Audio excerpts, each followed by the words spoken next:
కేంద్ర రహదారులు రవాణా శాఖ మంత్రి నితిన్ గడ్కరీని బీజేపీ ఎంపీ బండి సంజయ్ కలిశారు.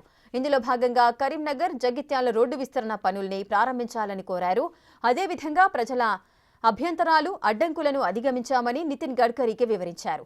అయితే కమిటీ నివేదిక రాగానే పనులు ప్రారంభిస్తామని బండి సంజయ్కు హామీనిచ్చారు. ఇక సిఆర్ఐఎఫ్ నిధుల విడుదలపై కూడా నిర్ణయం తీసుకుంటామన్నారు నితిన్ గడ్కరీ.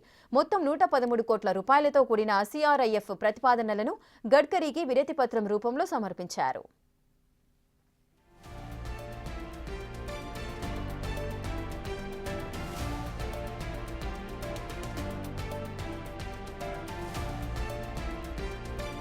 కరీంనగర్ జిల్లా కొత్తపల్లి మండలంలోని బావుపేట ఖాజీపూర్ రోడ్డులో భాగంగా మానేరు నదిపై హైలెవెల్ బ్రిడ్జ్ నిర్మాణంతో పాటు గన్నేరువరం మండలంలోని గుండ్లపల్లి పోతూరు రోడ్డు విస్తరణ పనులు వీటితో ఉన్నాయి.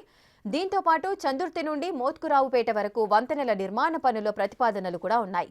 అదేవిధంగా కిష్టంపల్లి వరకు రోడ్డుపై వంతెన నిర్మాణ పనులు, శంకరపట్నం మండలంలోని అర్కాండ్ల నుండి కన్నాపూర్ వరకు వరద కాలువపై హైలెవెల్ బ్రిడ్జ్ నిర్మాణ ప్రతిపాదనలు సైతం వీటిలో ఉన్నాయి.